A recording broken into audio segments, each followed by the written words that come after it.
Welcome to the afternoon session of day 3. My name is Elham Yusufian. I work for the International Disability Alliance as the Inclusive Humanitarian Action and Disaster Risk Reduction Advisor. I'm based in New York, and for those who who are blind, I am also blind, for you to know. And I'm here to chair our conversation this afternoon. This afternoon, we're going to talk about the first response, or how we respond in a disability-inclusive way to the crisis, whether it's armed conflict, whether it's a health emergency, or whether it's a disaster caused by climate or aggravated by climate change. So that's the topic of our conversation. What should we do? What measures should be taken to ensure that persons with disabilities are included in the response to the crisis? And what have been done? What is the experience of first response? Those first golden days or hours, which can turn a crisis response to a more inclusive way, save lives and livelihoods and health and dignity, or quite the opposite, if the disability is not included, if persons with disabilities are not included, can end up to exclusion, discrimination, and loss of lives, dignity, and rights and livelihoods. So we have 3 wonderful speakers with us. First, I want to go to Joanne Garnier. Joanne works for Disability Rights Fund and Disability Rights Advocacy Fund in Haiti. She is the program officer. You know that Haiti has been experiencing lots of disasters. So Joanne is going to tell us about what is the disability inclusive response to disasters, including disasters caused by climate change. She is leading the work of Disability Rights Fund and Disability Rights Advocacy Fund in Haiti in terms of including persons with disabilities in disaster response.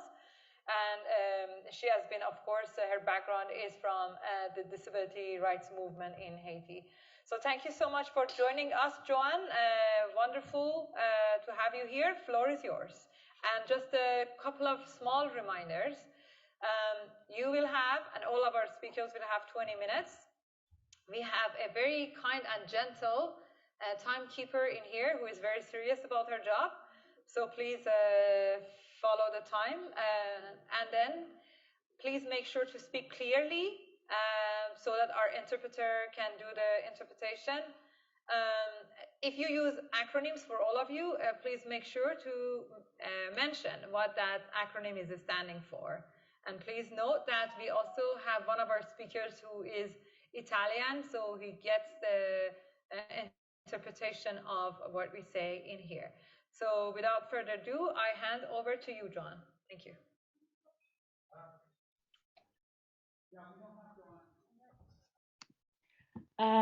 So good morning, good afternoon, good evening, depending on where in the world you are now.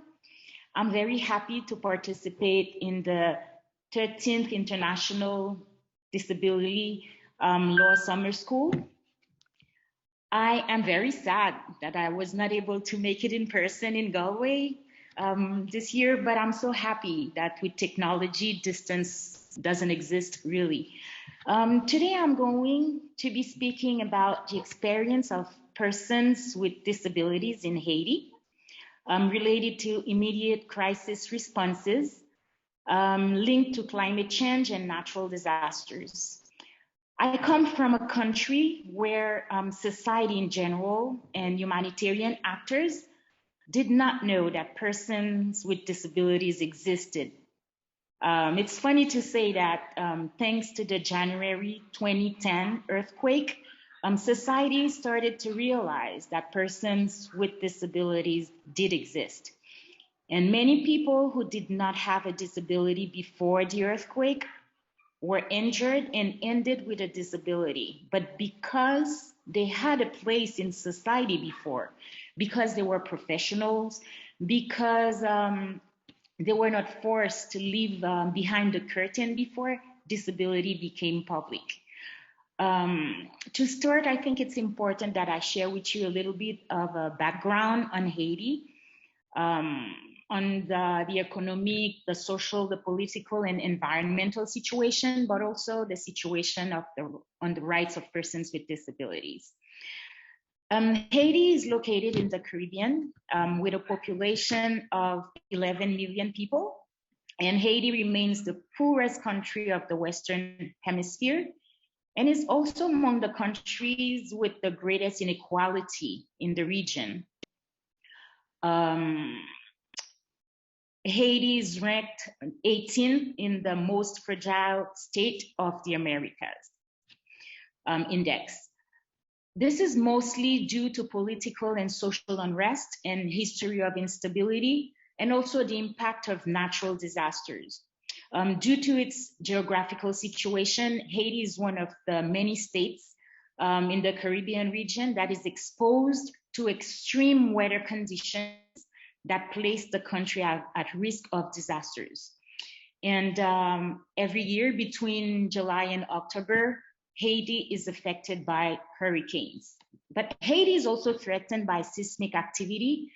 And the earthquake of January 2010 left with more than 300,000 deaths. And recently, in August 2021, we had an earthquake in the southern region with more than 2,000 people who died and 1,200,000 people injured and 300.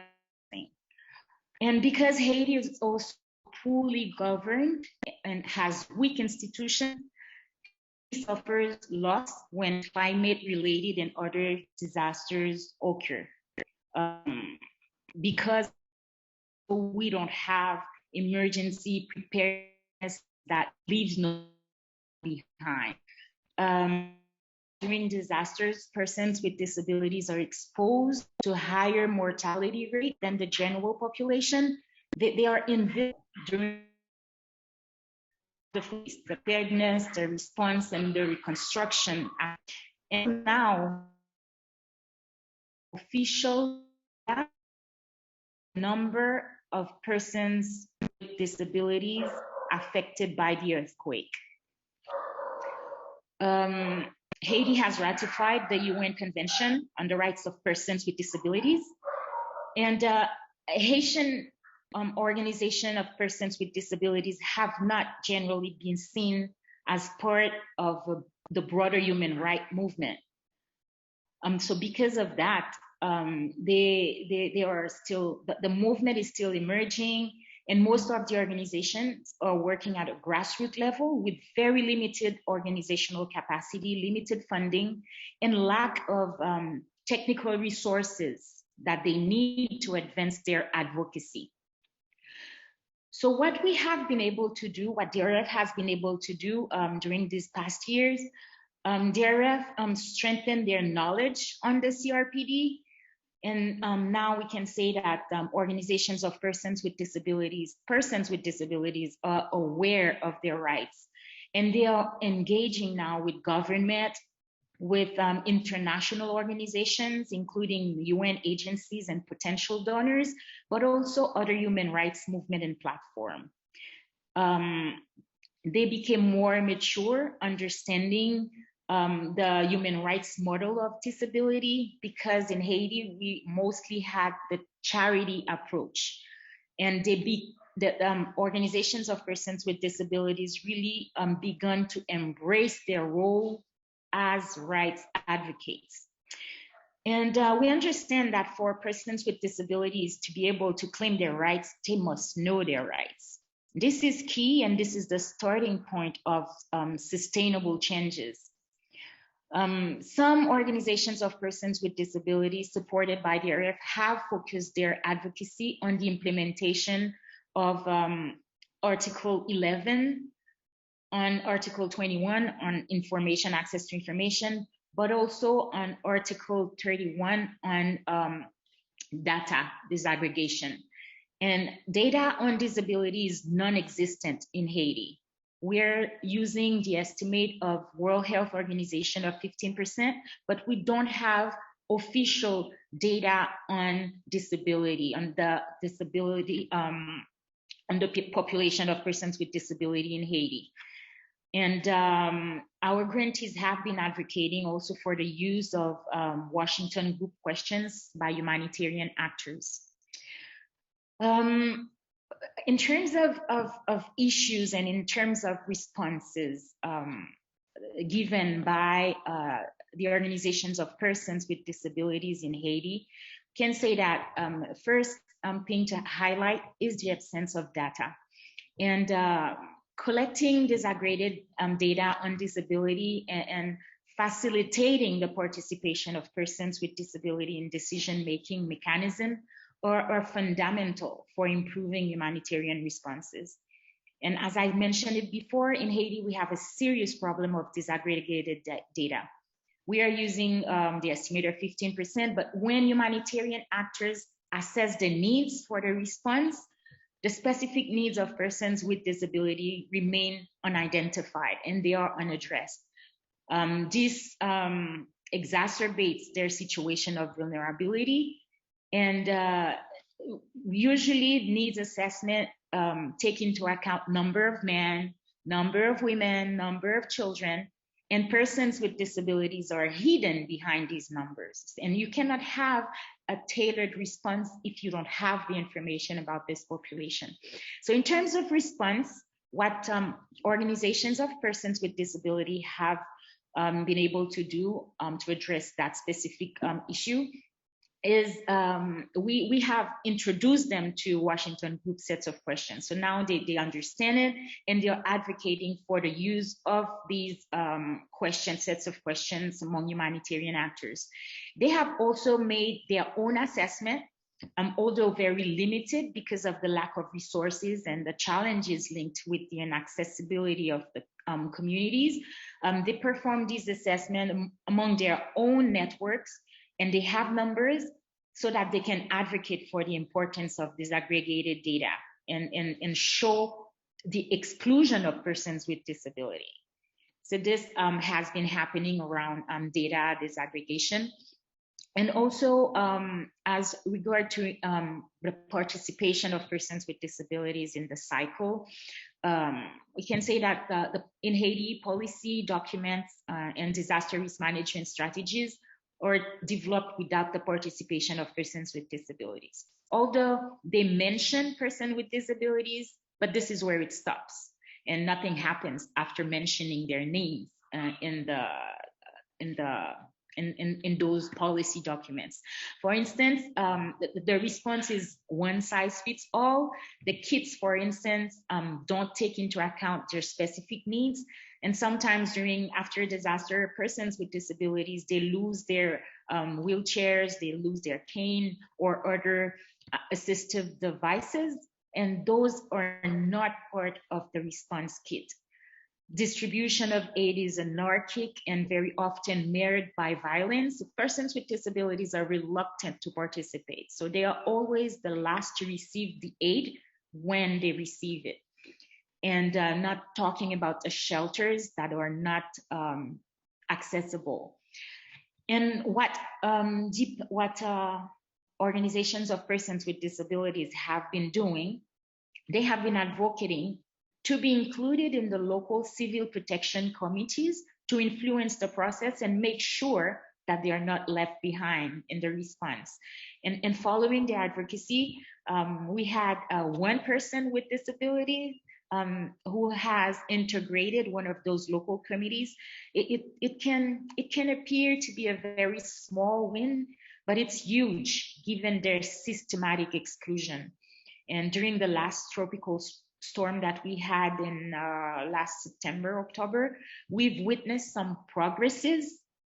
For instance, civil protection distributed access cards to persons with disability, and a specific distribution was held for persons with disabilities. This is not the best way to address the issue, but at least for the first time, they were able to access the aid. Not all persons with disabilities, but we've seen some progresses, and it's all because of their advocacy. And they have used also different sectorial tables formed by humanitarian actors to voice their concerns around this specific process. For instance, although they had a card that gave them access to priority distribution, but there were issues related to the distance, to the centralization of such a measure, and also because of inaccessible transport, and for them also not being able to transport the aid that they received. So they had issues around that, but now they make sure that humanitarian actors, they hear their voice, and so those things we hope will be addressed at the next humanitarian crisis. And in terms of accessibility of built environment, organizations of persons with disabilities have also conducted accessibility audits for the shelters, and they use this information to advocate to civil protection for accessible shelters. And so this is something important and huge for them, because before this was not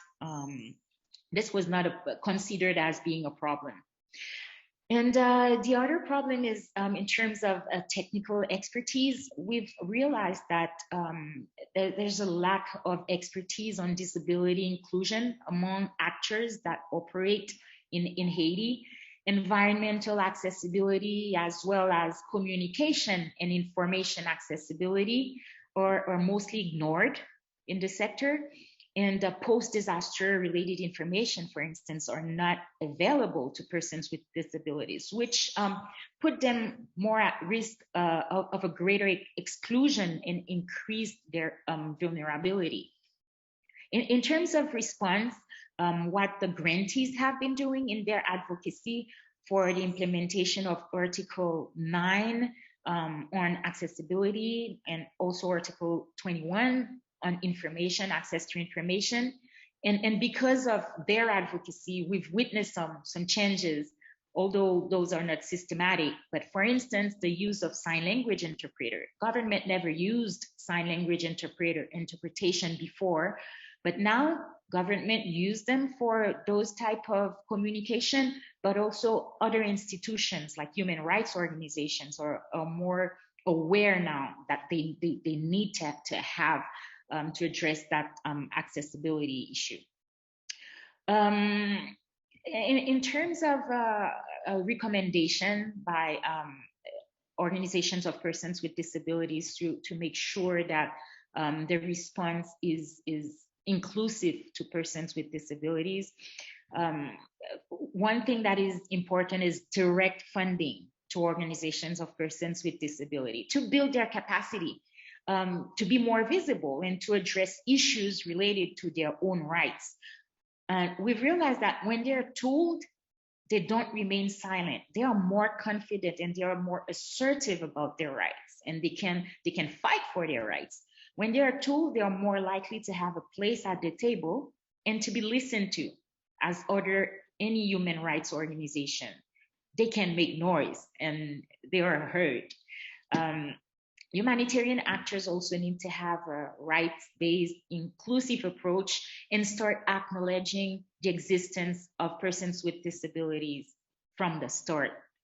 They should make sure that they have disability inclusive focal points, and most of all, global organizations should do on the field what they say they do when they participate in international meetings, because sometimes the discourse at the international level is different from what is happening on the field. So headquarters really need to make sure that field offices are in line with what they say they do.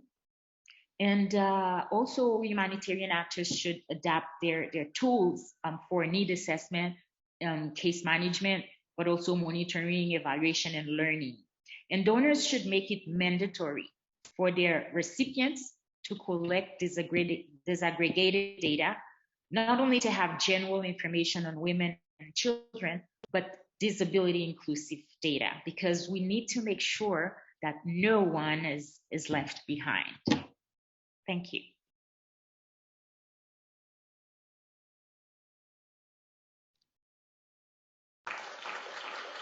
very much, John. Okay. Thank you very much, John, for your presentation. It was great to hear how giving persons with disabilities and their organizations tools and opportunities would change the story from complete invisibility before 2010 to participation. And I see there's a long way to go, but that's great. And congratulations to you and your partners in Haiti for that. So our next speaker is Helena Corello, who is the program director of Disability Rights International in Ukraine. So she will talk about the conflict and the first response to conflict and disability inclusion, how persons with disabilities experience the first response, what measures should be taken to make sure that they are included in the first response, and what is the current status in Ukraine.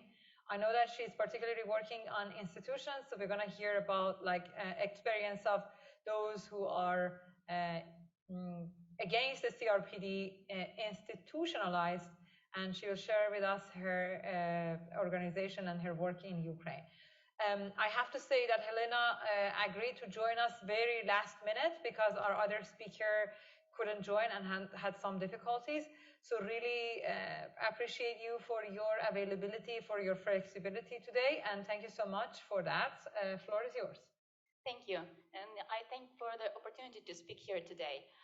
I will be speaking mostly about institutionalized children with disabilities because they are the most excluded even in any disability inclusion reform or emergency response. Disability Rights International is an advocacy organization in Ukraine, and we did human rights monitoring in institutions before 2015 and released our report when Russia first invaded Ukraine, because this war has not started on the 24th of February. It started back in 2014.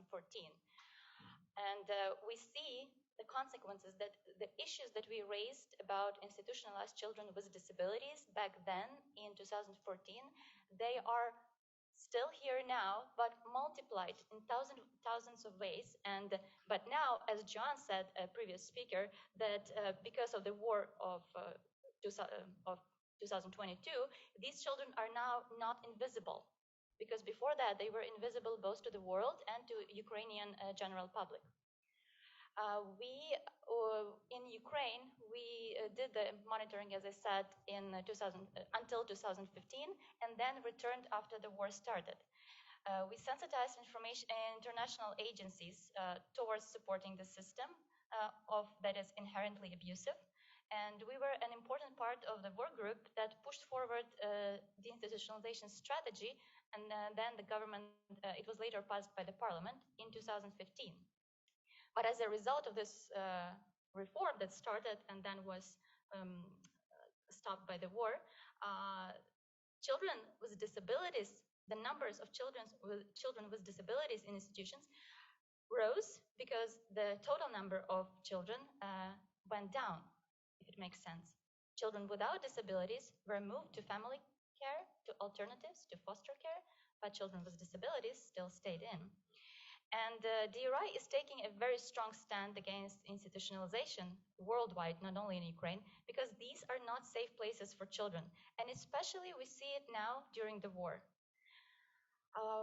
Just set the context and for you, and so that you better understand how the system works, I just will tell you a little bit about that, so that you better understand how the preparedness and evacuation did and did not work. There are different estimates of numbers of children in institutions in Ukraine. Some say that it's up to 100,000, but it depends also on the definition of institutions that you take and on the stand, and whether children have a status of orphan or not. And we already see at this point a poor data collection, and again, as John mentioned, we do not have disability inclusive data. We know the number of institutions, but we do not know number of kids and their individual needs, their disabilities within them. there is no such unified database, and you can imagine how it then influenced the emergency response. The problem of institutionalization as the way to care for children and adults with disabilities is not new. It's in fact as old as independent Ukraine itself, and it's a Soviet heritage system that confused the needs of institutions with the needs of children, and it still does it. The system of care for people with disabilities in Ukraine is fragmented between different ministries. So depending on age and your disability, you'll be either in a Ministry of Health institution, Ministry of Social Policy, or Ministry of Education. There's also a difference whether you're an orphan or the parents are deprived of parental rights or not. Many different factors at play here, but regardless of the status, the family into which a child with disability is born receives next to zero support on the community level. And institutional care is so ingrained in minds of our fellow citizens that alternatives are not even considered and moreover attacked. As for disability, it uses Ukraine's system of care for people with disability still relies on a very outdated defectology system, which used to randomly assign levels of disabilities to children at the age of approximately 4. So level 1 and 2 disabilities were considered mild intellectual disabilities, no mobility issues or very low care needs, while level 3 and 4 were children with cerebral palsy, with intellectual disabilities, with high mobility issues. They are called in Ukraine bedridden, and they are called in Ukraine severely disabled, developmentally disabled, all kinds of bad words. And all those children, they ended up in institutions under Ministry of Social Policy. And these institutions, there are only about 70 institutions for children of level 3 and 4 in Ukraine. And these are the institutions that we looked into after the war started to see how they are managing the evacuation and generally all sheltering in place. And I'll talk about it later. But just to give you an idea, Ukraine is a big country, and each oblast, which is the region of Ukraine, had at least 2 institutions of Ministry of Social Policy, one for boys or one for girls usually, but not always, that had children and then young adults, because they stayed there after 18, with very high care needs and severe disabilities that were mostly created by the life of institutionalization. So imagine institutions close to contact line who have 70 to 100, sometimes more than 100 children and young adults, and all of them need support to move. Usually they don't move. Usually they are just staying in bed the whole day because they don't have any assistive devices that are fitted to them. So imagine how do you even start evacuating them? The war did not come as a surprise. We all knew that something is about to happen. So it still is it makes me very angry that these most vulnerable children and young adults were not taken into account before the crisis, when it was still preventable for them. For example, some of the places are still under occupation, are now under occupation. They were not moved on time because of the lack of accessible transportation, because of the lack of government coordination. As my colleague Yulia Sachuk mentioned yesterday, this is the same situation with institutions. It was institutions as they faced while evacuating people who live in the community. However, in 100 times worse, because they are really left behind. The staff did not want to relocate or move together with them, and there is no way to provide the necessary supports during evacuation. These are children with special needs, and they need special care in specialized institutions. That's what I heard before the war, and this is the same rhetoric I hear now. The special characteristic being an excuse to keep people with disabilities in segregated institutions. Only these special institutions are often not able to provide this care by definition. As I said, there is no attention to individual needs of the residents, no professional rehabilitation services on a regular basis, no desire to see human being with the potential in everyone that is admitted to the facility. And Ministry of Social Policy institutions are not even eligible to administer certain medical procedures that are essential to provide help to those under their responsibility. And I can go on and on about the problems of the system, but imagine now the war comes and the war exacerbates everything and it sheds lights on everything. And like all acute crises do. And it has, well, first of all, the quote unquote positive moment of the war is that these populations are no longer that as invisible as they were. However, and now imagine that there was no planning for evacuation, not even talking about inclusive planning for evacuation, very chaotic first days. All the institutions that had children without disabilities, under that I mean Ministry of Education, boarding schools, they either returned children to their families, as happened in COVID. COVID also overnight, about 30,000 of children were returned from boarding schools to their families with no support on the community level from social workers, because we don't have enough social workers to support that many families who out of the sudden received back their children and had to, again, care for them on their own. So these institutions were evacuated. Institutions with the children and adults with level 3 and 4 disabilities, as they call them, decided to shelter in place. And some of them were sitting in the Chernihiv region, which is north of Kyiv, which was under occupation as well, Sumy region, which was under occupation. Now they are clear, but again, Kherson and Mykolaiv region and Kharkiv region even, there are 2 institutions that are still there. And when we were calling them and asking them, what do you need, how are you planning to evacuate? And they said that they're still waiting for the, how to better say it, like not a permission, but a coordination from the government. So they were just sitting there until they were occupied, because there was no coordination on the level of government, almost no. And some of the institutions decided not to evacuate because the staff didn't want to evacuate. So now imagine these, the residents of the institutions depend on their director and the staff who make decisions about their lives, but it influences the lives of children with disabilities. And also there was a lack of transportation, difficult to find a place that would be accessible to which they can be moved to safety. But still, some of the institutions managed to evacuate their residents.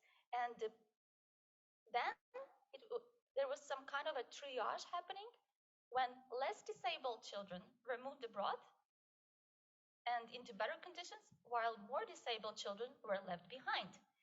And they were left behind in institutions on the west of the country and southwest of the country.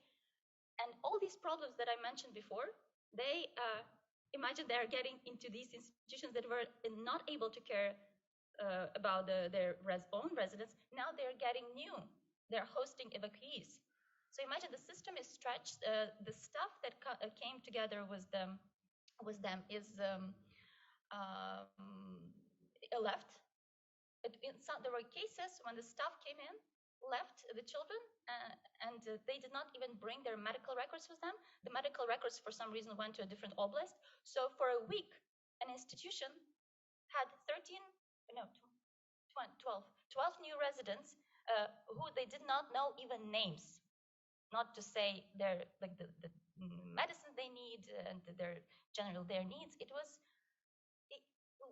like we're talking about disability inclusion in emergency response. So there was no disability inclusion because these children with intellectual disabilities and with severe physical disabilities are not considered human. They are dehumanized so much that when they were brought from Donetsk, in Donetsk there was an institution that was already evacuated in 2014. They were in Donetsk, they were evacuated to the part of Donetsk region that was not under occupation, and now they had to move again.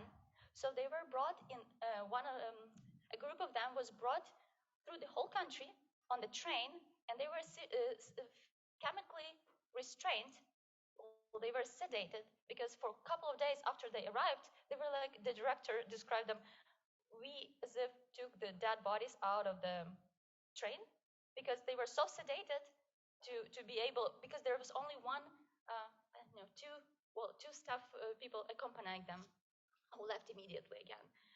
And it just, of course, they were brought to safety, but I mean, in what way they were brought to safety?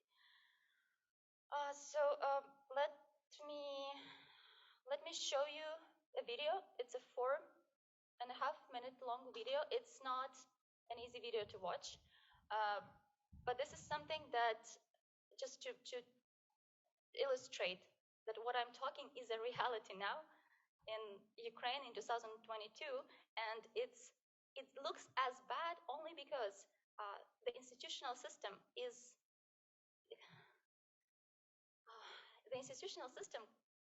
not a safe place, and it's just not a way to care for any human being.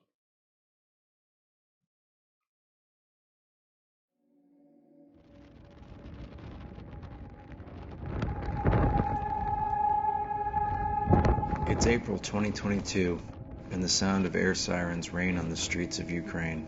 Disability Rights International brought a team of legal and medical experts to visit Ukraine's orphanages for children with disabilities during wartime, and found that Ukraine's children with disabilities with the greatest support needs are living in atrocious conditions, entirely overlooked by major international relief agencies and receiving little support from abroad.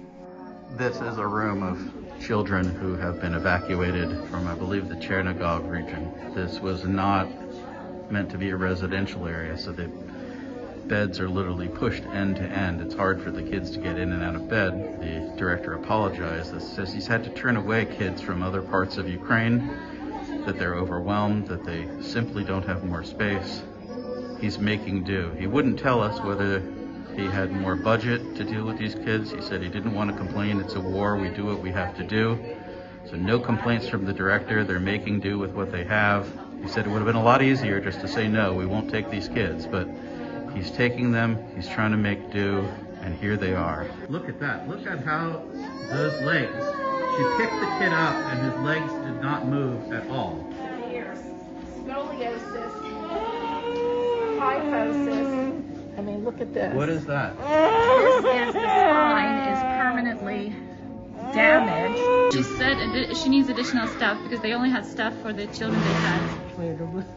She's ready to retire. You are doing heroic work. Tell her. There needs to be professional physical and occupational therapists who can evaluate these children and get them the proper positioning equipment, and to teach the staff the importance of getting the kids to move around.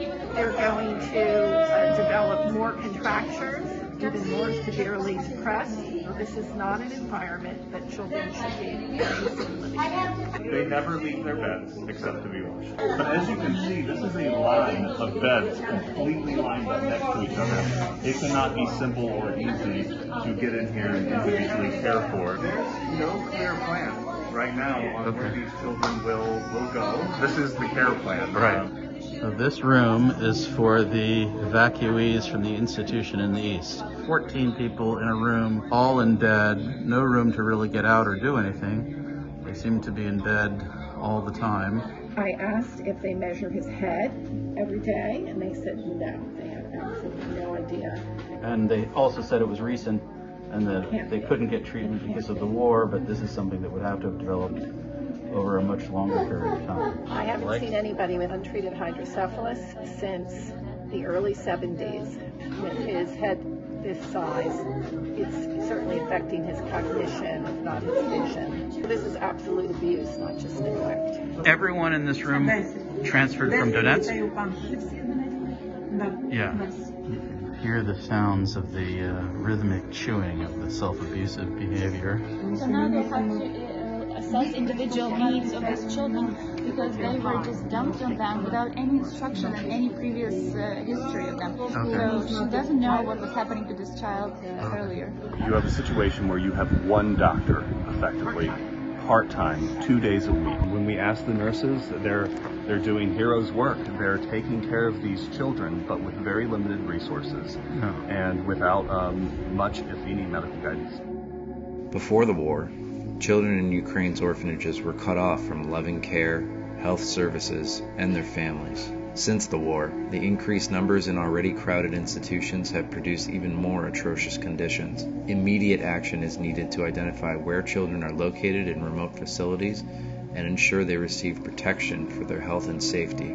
To make this possible, there must be a commitment on the part of Ukraine's government from a policy of segregating children with disabilities to recognition of the right of every child to live and grow up in a family, as protected by the UN Convention on the Rights of Persons with Disabilities, which Ukraine has ratified.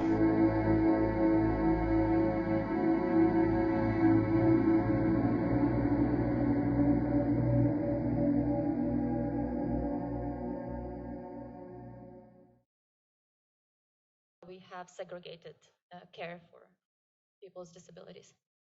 It's not possible. Thank you.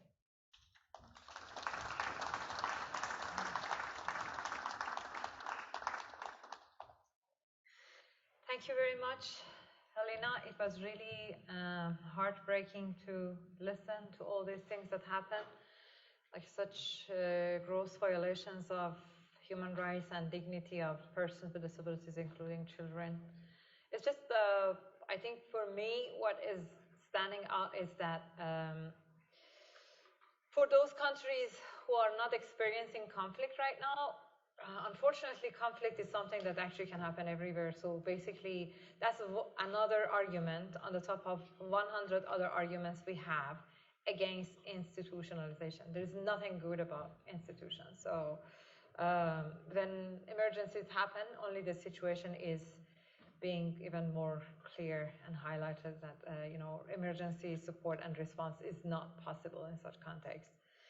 And I really hope that the international community, all the responsible governments act fast to, first of all, stop this war, and of course, make sure that the persons with disabilities, including children in institutions, are receiving support.